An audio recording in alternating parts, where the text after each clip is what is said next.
Welcome to the Hybrid Warfare Analytical Group's UCMC podcast, where our analysts convene to delve into the realms of Russian disinformation, propaganda, and the influence of hybrid warfare in 2024. Today, we're going to be talking about Georgia and the protests that have been going on since the election. So protests have erupted in Georgia following the October 26 parliamentary elections, with opposition parties rejecting the results as fraudulent. While the ruling Georgian Dream Party supposedly secured 89 seats, opposition coalitions, including For Changes and Unity, collectively won 61 and refused to accept the outcome. Tensions escalated further when the government announced a suspension of EU membership talks until 2028, and since Western long-standing partners have closed peacekeeping missions and support for the now pro-Russian government. UK Foreign Secretary announced that the UK will reduce its support and engagement with the Georgian government, and many others since have followed.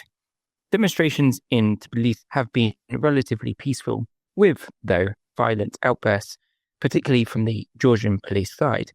The ruling party accuses the opposition of attempting a color revolution, a narrative shared by Russian propaganda and Kremlin officials, while opposition leaders have rallied around the Georgian president, who vehemently denies the results of the election.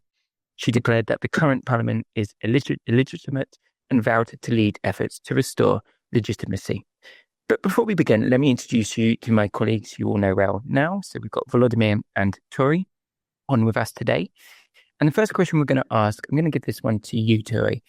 Does Russia provide informational support to the ruling party of Georgia? And what are kind of the main messages Russian propaganda has been spreading since the protests? Hi, thank you for the question. So as for the Georgian Dream, the party that won the parliamentary election, the short answer would be yes, since it's a Russian-friendly political party. If you analyze the narratives of their pre-election campaign, you can see that a lot of the messages mirror the Kremlin narratives, the pro-Russian propaganda, especially in terms of how the Georgian Dream is a party that is not allowing the West to use Georgia for their war, etc., etc. And basically the act to present Russia in a friendly light as an ally who is actually supporting Georgia. So yeah, those narratives are all present in the Georgia Dream campaign.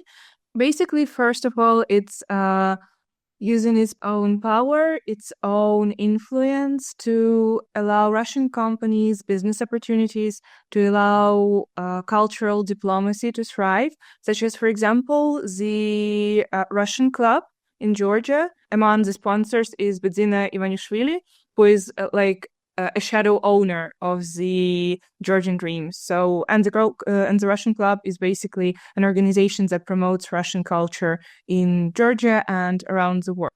As for the protests and the narratives that the Russian propaganda is using, and these narratives are also somewhat mirrored by the Georgian Dream, it's basically about how, for example, the protests are not the thoughts of the majority and that the protests will die down soon, or the narrative of how the protests are actually all staged by the US, by the Europe, and the purpose is simply to overrun the Georgian Dream that won the election, of course, fairly and without Russian, etc., etc. One of the narratives that is also quite prominent is basically the attack on the reputation of the opposition leaders and the protesters, saying that the protests are bandits, that protests are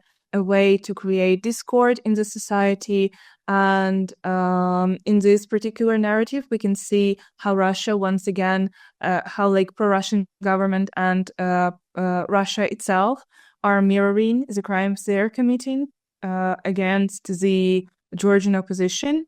For example, they're claiming that masked bandits are attacking journalists, and those are the Georgian opposition forces, while in reality there are claims of how the so-called masked bandits are in fact something similar to Titushkas which operated during Maidan, and how they're always seen related to the police brutality or in cahoots with the official forces sent to disperse the protesters. Thank you, Tori. And Volodymyr, what about the societal divisions? Do you think Russia, the Kremlin, is going to try and exploit societal divisions to strengthen its position in Georgia? And are these societal divisions that it's probably most likely trying to exploit right now, are they similar to what we saw in Maidan in 2014? Tori mentioned a little bit about this and how there are some similarities. What do you think? Hi, Matt, and thanks for your question. So, to start with, I'd like to mention that Russia always uses the tactics of divide and rule, especially regarding post-Soviet countries.